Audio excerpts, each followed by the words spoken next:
Amy Trujillo, thank you so much for joining us this afternoon. We are delighted. I know we have a conference coming up that we can talk about as well, but for our listeners, start off by sharing a little bit about who you are and how you came to be involved, particularly with gifted education. My name is Amy Trujillo. I'm an educator in Orlando, but I started education about 20 years ago as they called the SysOp. So they worked on the computers. I ran an after school program, but then I realized that I really should be teaching in the classroom. And so I went to college for actual ESOL and then did that for a while and then ended up at a STEM aligned school. And so there we had a lot of STEM focus, but a lot of gifted learners as well. So that's kind of where it started. And now I've just kind of blossomed because of STEM, being able to see all kinds of people and meet all kinds of new students from all around the world. So that's kind of how it started. You know, a lot of people assume that gifted students, that means that they excel in everything. But what are some of the things that you might share with our listeners that might shock some of our listeners about a true gifted student? So gifted does not mean the same thing as smart. A lot of our parents even assume that their child is gifted. If they have this piece of paper, then all of a sudden they're going to really do well in school and they're going to be really smart and get really good grades. A lot of our gifted learners, it's just the fact their brains are wired differently. So gifted and smart, it's not the same. And so we have some students who are academically advanced that do really well in STEM and really well in all of our subjects. And then our gifted learners are the ones sitting and building a rocket on the side of the room. That are not really interested in what you're saying because they've already learned it 4 years ago. So, it's a matter of realigning with how you teach. Right. I would agree that some of the most brilliant kids I've had were not high achievers because they were bored or they marched to a different drum, right? They have a different drum beat for their life, and it's important to recognize that so you can meet them where they're at. So have you always taught in Florida? And I know you're in the Orlando area, but have you taught other cities or other states? So I started in Kansas, so Manhattan, Kansas, the Little Apple. Wow. And that's where I went to school at and then started teaching at, so around that area. And then I made a bet with my husband that said, if you can get a job at Disney, we will move. So I had to move and do my certifications here. So then I moved to Florida. So I taught about 4 years of ESOL in Kansas, and then I came here and then switched over to gifted and STEM. So for here, a lot of my years, I had 1 year before I came to my school, but I had all of my years, so about 10 years now of being in different positions at my school. And so from being like a classroom teacher, then being, over some of the other people, then being a coach, and then so different roles.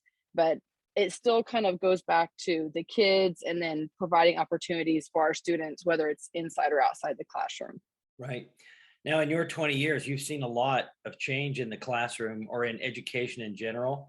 Do you mind taking a long view back and just sort of summarize from your seat in the classroom and in a school? How has Florida and education changed in your time? With respect, we'll keep it to STEM. Yes. How about we focus on STEM? So I think a lot of the struggle that I had before the last couple of years is that people would say STEM and they would just assume it was those 4 acronyms. So when you ask somebody in an interview, what is STEM? Like, oh, it's science, technology, engineering, and math. To me, that's not what it is at all. And to me, it's so much deeper. And so over the last probably, 5 years or even decade, there's been a lot more of a focus on like more of a whole child and not just, oh, let's send all of our kids to a STEM camp. Oh, let's put STEM on it. And then it's become STEM, put those acronyms. So I think it's a matter of like looking at it more holistically and not just saying, oh, send them to an engineering place. So it's about like, well, but do they know how to work with their peers? Do they know how to do the teamwork? Do they know how to write the papers? Do they know how to present? Do they know how to be the leader and the follower? So there's a lot more to it than just oh, let's put a fancy label on it, call it STEM. And it's like, no, that's not it at all. So we're moving towards that. one of the most annoying things, I think, and I was not really in STEM, as it were. I was more, English language arts and debate and whatnot. But when I came to start working with Kevin, it was pretty obvious that people use that acronym as a way to just kind of get grant money. And they just, throw a computer at a kid and say, oh, look, aren't we very STEMmy? Or, Right. or it's only FIRST robotics. Like, is that's the only way that you can be STEM related? Yeah, I want to drill down on what you've already said. That was, I think, a great takeaway point is the importance of the soft skills, right? Because these kids, if they can work in teams and they can communicate well and collaborate and they're problem solvers, some job down the road, they're going to teach them whatever their duties are at their job, but they cannot teach the soft skills. And I feel like that's something we really believe in. And, maybe, I'll throw a nice question at you. Maybe entrepreneurship is a lane by which you can teach all the STEM, where you give the kids some problem and say, okay, I'm going to need you guys to form a company and solve this problem. What are your thoughts on that? I see some nodding of the head for our listeners. Yes. So actually for that, we have for our gifted goals or STEM goals, whichever way, because we are a STEM school and have a lot of gifted students, we have goals the students are working towards. And so some of our students have done things like Shark Tank. So more of the Shark Tank inspired projects. So like you said, entrepreneurial ones. We've had at least 2 of them actually start their business out of it. So I have one student that I buy baskets from every year, kind of overpriced. I needed to get her down on the prices, but she gets it from me every year. And we buy baskets for the teachers that she has made. So she started it as an entrepreneurial project, not as a real life thing, but as a school-wide, classroom assignment. But then we also have other students that really liked reading and writing. And so we have students that actually are forming their own nonprofit organizations, like legit nonprofit organizations. And that student is a 7th grader right now. Right. And so that's outstanding, those, right? Yes, that to me is STEM. That is the real life, activities. Right. And in our country, I really believe in serial entrepreneurship. You start a company, it fails, but you learn from it. And then when you start your second company, and if we have the kids failing and learning at 10 and 11 and 12, by the time they get to college, I just feel like there's a lot of good that will come out of that. I'm going to talk a little bit about FLAG, and maybe you could share for our listeners what FLAG does and why we need to have organizations that look out particularly for gifted kids. Because I'm not sure that all parents realize that we have to create legislation that covers them, that protects them. And then we also want to ask about FAST, but let's go with FLAG first. Yes. So FLAG is a Florida organization for our gifted students and families. So it supports our educators and it supports our parents, but it supports our students as well.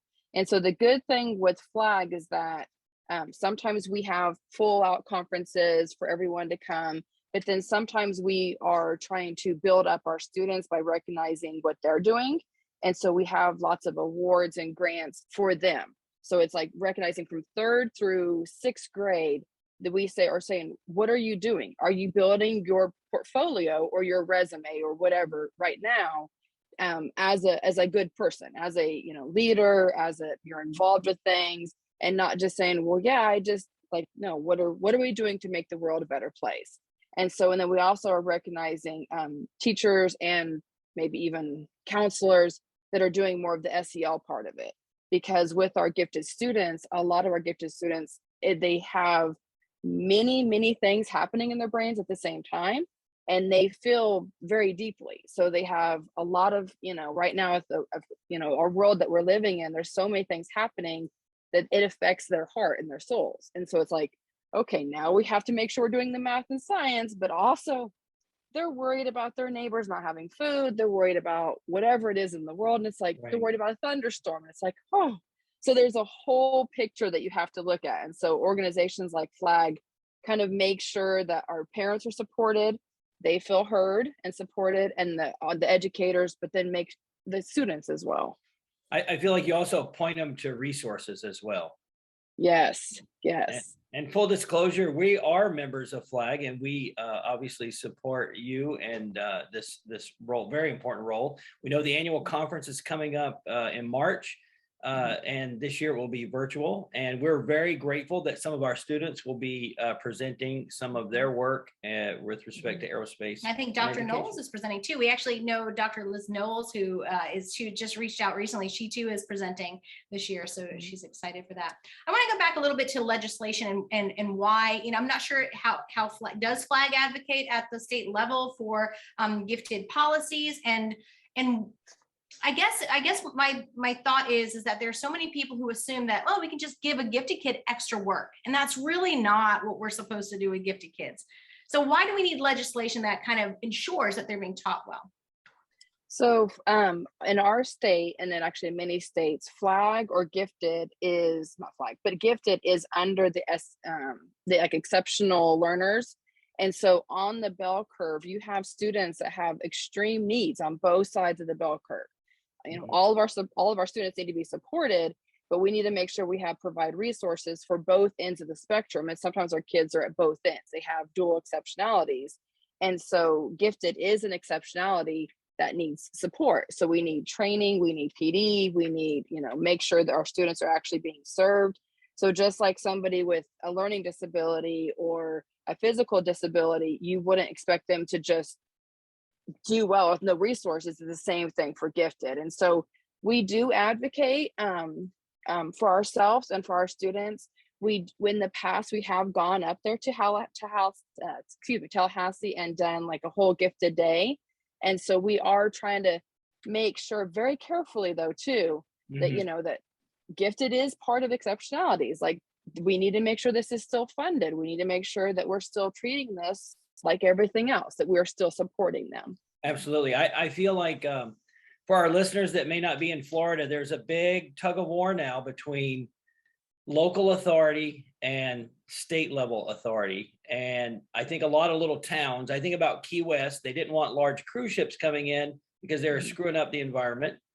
But the state says you cannot ban the large ships. And I know there's a lot of that paralleling in the education world where, once again, those that don't teach are not the subject matter experts, are making sometimes, I think, uninformed, let's just call it uninformed decisions, or decisions that are contrary to the evidence, right? So in science, we like to look at evidence, but it's a tough situation, right? And so we definitely agree with you. The advocacy, I don't think there's anything more impactful than a really articulate 10 or 12-year-old speaking to a lawmaker at any level, city, state, federal. I think that's the kind of grassroots advocacy. It will pay off, and we have to persist in it anyway. Now you mentioned FAST as well. So I'm not familiar with FAST. Maybe share out a little bit about what FAST is. Yes. So FAST is for Science Teachers of Florida. And just like FLAG is tied to NAGC, FAST is tied to NSTA. So it's our science teachers of Florida, but a lot of times our science teachers in the elementary level and even some of the other levels are doing everything. They're also they're everything until you actually get up to a little math and science and then further up in science. But again, it's supporting the teachers, it's supporting the families, it's making sure that, we are teaching science in Florida. It is a real thing and it does need to be taught. It helps us right now, with understanding how the world works. Like you said, things are based on science. So again, with that, there's awards, there's grants, there's conferences, there's events to make sure that science is supported. And it's like, we hear you and we understand. And then, is it same thing with FLAG? So it's a lot of them kind of work together. That's why we're all in a lot of them, because it's all based on a well-rounded education. So you have bubbled up to the top job in 2 organizations in the state. How does that happen? Is it a function of your work ethic or being at the right place at the right time, or the fact you are centrally located in Orlando? That I'm sure that, and you're at a STEM school. Was there a time when you did not consider being in these organizations, or have you always thought, I'm going to contribute in some way with FAST and FLAG? So I've always been like a resource person, and no matter what job I have, but I think actually because of my school and the opportunities that I've seen with science and with STEM and with gifted, that's how I kind of started in all of these. And I think I'm one of those people that it's like, okay, what's needed? Okay, let's do it. Let's sign up and let's do it. And we have a small group of people and we run things, and so I think it's just a matter of just, it's not even really being in the right place at the right time, because you can always say, no, I'm good, thank you. So I That's a think it's a matter very, of, right. That's a very Midwestern get the job done mentality, isn't it? yeah, and I'm from the Midwest, so that, that may be it. But I mean, that's the thing, is like, even when I was in Kansas and I had, ESOL learners, our students still deserved science. They still deserved gifted. They still deserved everything that we needed to provide all of our students. So it's just a matter of finding what can you find, what resources, are there grants for you? Are there, books we can do? How can we help you? And so now it's kind of STEM, gifted, science, that's the circle now. So. Well, if we had some teachers or even parents listening who were unsure of what traits they might suspect that maybe there's a child in their class who has gifted traits, what are some of those traits that a teacher can look for, or even a parent that might help them stand out? And then as a secondary question, as you're answering that, how can teachers reach, or, how can they reach out when you think about resources? What are some ones that you can just mention right away for both parents and teachers? Yes. So for traits, I know there's a whole list. If you actually Google, there's a whole list of like academically advanced traits versus gifted traits, because a lot of times we're also unsure. And a lot of people think, oh, everyone's gifted. No, not everyone's gifted. I've also learned that my own children are very not gifted. There is a very clear difference between somebody who is very smart or isn't trying hard enough, either way, and somebody who is gifted and could have the same characteristics. So for gifted, a lot of times our kids that are very smart are asking the questions. They're really involved with your lesson. And then our gifted ones are completely creating something else in their head at the same time. So they're beyond the questions. It's the same thing with our, how many times you have to teach them. You teach them this one time, they're done. That's it. That's all they needed. They just need you to show them how to do it properly the first time. And that's all they needed. And then some of our other students need it 5 times, 10 times, 20 times, or whatever magic number people want to come up with for research. So I think it's a lot different with the pace has to be very different. They want to go deeper. They're wondering questions about the world, not just the math test. How does this apply to them? How is it going to affect them? How does it affect their neighborhood, their culture, their community? So I think they're thinking a lot deeper. And sometimes, sadly, a lot of the kids that I get called in on are sometimes behavior challenges for our teachers, because they're bored. Like you said, They're bored. They don't need this. They've already learned how to read when they were 2, and now they're 5 in a kindergarten classroom, and they're under their chair screaming at the teacher. And it's like, well, they're bored. They know how to read. They know how to write. Why are they in their head? Why are they bothering to sit here? So it's a matter of like, okay, let's make sure that you're challenged, and make sure that we're supporting you and your family and keep you going, in whatever system you choose to be in.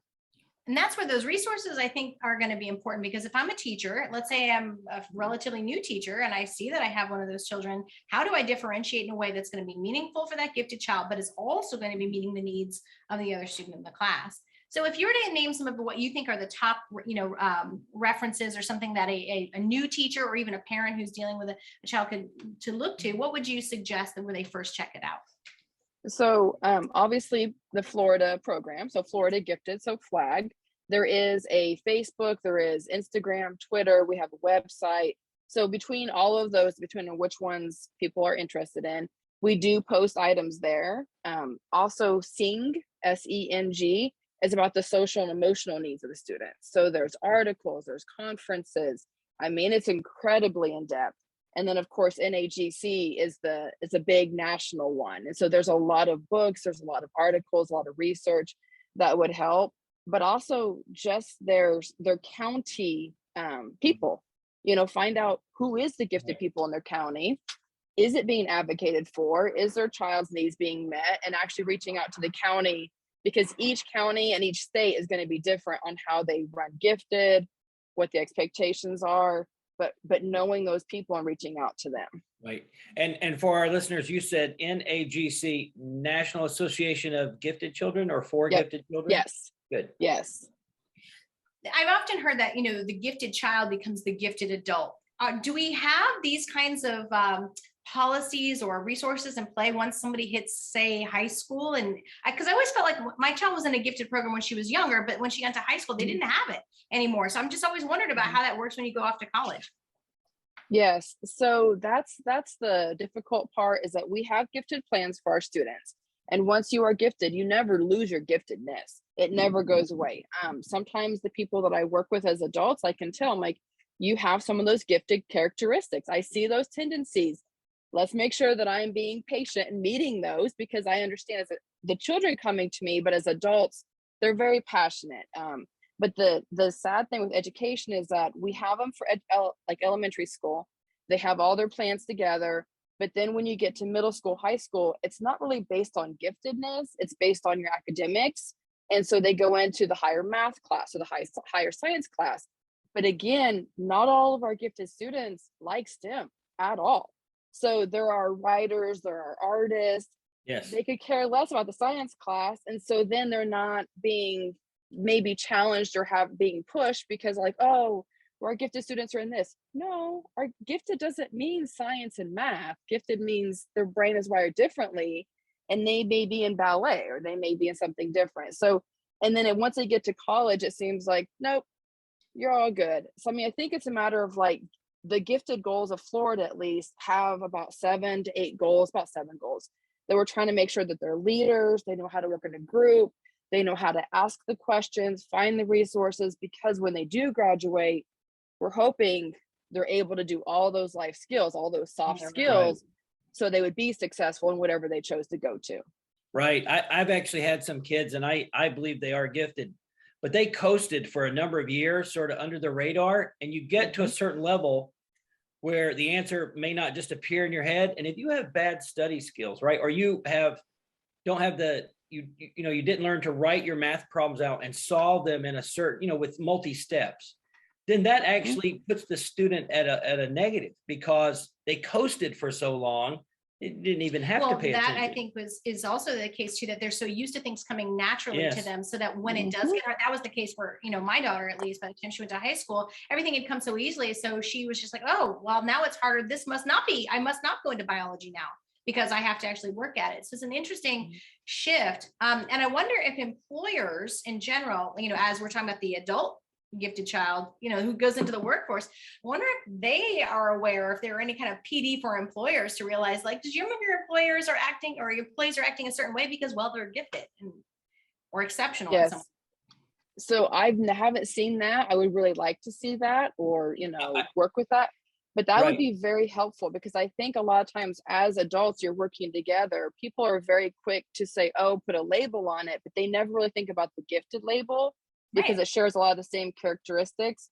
And like you said, for the studying, I actually have a couple parents that have come back to me and said, we have hit college and we have finally hit, I don't know how to study.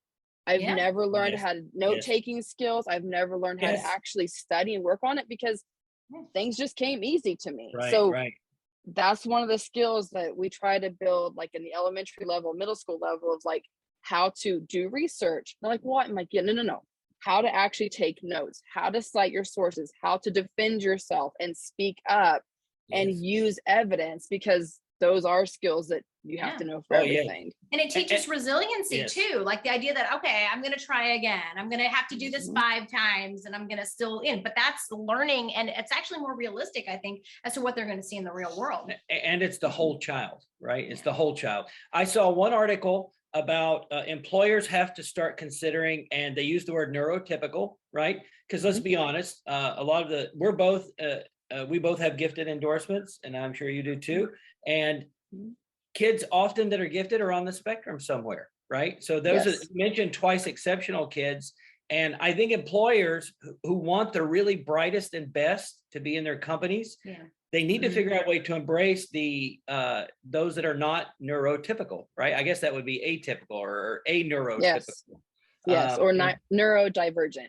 Yes, there you go. Neurodivergent. Yes, I feel like that's not, I don't feel like that's, any way other than a positive, right? Because tremendous resources, we just have to figure out how to get these kids in a position where they can contribute in whatever lane they want to run in, right? As you said, some are artists, some are techies. Well, I think I think back to the employer thing again. A lot of times they'll do these personality tests and they figure out where you are in the whatever the the Enneagram or whatever. But maybe we do need to look at the gifted adult from that approach and offer some. I mean, now that we're talking about it, I'm thinking this is something we should be doing really quickly. We should do this. That could be a paper for it. I know, that's what I'm thinking. I'm thinking, Amy, Yes. next topic, the gifted adults. I will share with our audience, one of the fun things we did recently is all three of us were invited panelists to work with a STEM group in India, which I love connecting with, I call them like-minded zealots, right? People that have some of the same sort of passions you do, no matter where they are in the world. And I really appreciate the folks that hustle where they have a lot less resources than we do. I met a professor from Brazil. She worked with these 15-year-old girls. They literally had nothing. Their aerospace program was like water rockets, like the plastic bottles that you pressurize. And of course, I want to share with her, just like you do. By the way, you're a connector. That's what I call people like you, that you see needs and you see resources and you put those people in touch with each other. NASA has a lot of free content for people that want to do aerospace education at all ages and different abilities. So I'm glad to do that as well. Yes, you definitely are a connector, and obviously you have a heart for this. What do you see as the future for the state of Florida, at least in STEM? What would you like to see? Let's ask that question. What would you like to see in STEM? So I think it's still that whole making sure we're still doing a whole child approach, and not just focusing on the 4 acronym, but focusing on the skills that are needed to work in those 4 acronyms or elsewhere, but making sure that we are providing multiple opportunities to all students. So whether they are the ones that are always on the teams or the ones that never come to those teams, like the ones in the after school programs or anywhere, to make sure that they're being provided resources and opportunities to see, okay, I do like this, or nope, don't like that, don't like engineering, or I don't like art. Okay, you tried it. So let's figure out maybe kind of what kind of path do you want to take in life in general. And it could be through STEM or through whole child, Sure. Education. And multidisciplinary teams may allow kids with different interests to still have a common goal, right? They're all working together. And that part that caught my attention with what you just said reminded me of my son, who originally thought he was going to be a computer engineer. Well, he goes off to school and he takes one coding class and it's kicking his butt. And he realized very quickly, thank heavens I went a different route, because this was not. So it is something too about having to provide those real hands-on experiences so that kids go, oh, actually, this isn't at all what I thought it was from the book or from the class, course discussion that we shared. Just for the sake of time, we always kind of end with the last question being about some words of advice that you might have. But I'm gonna switch it up just a little bit and think, as we will have some gifted parents and maybe some gifted teachers listening. If you were to give them one piece of advice for the future, I know you said about Florida, but how to really engage the kids in their classroom or their own children, what would that be? So I would say it's a matter of balancing. So balance, making sure that they are doing different things, but also challenging. So listening to the student and the child and actually hearing them, not just going, oh yeah, hearing them, what they're saying, what they're feeling, what their body is showing you, and then providing balance and challenge.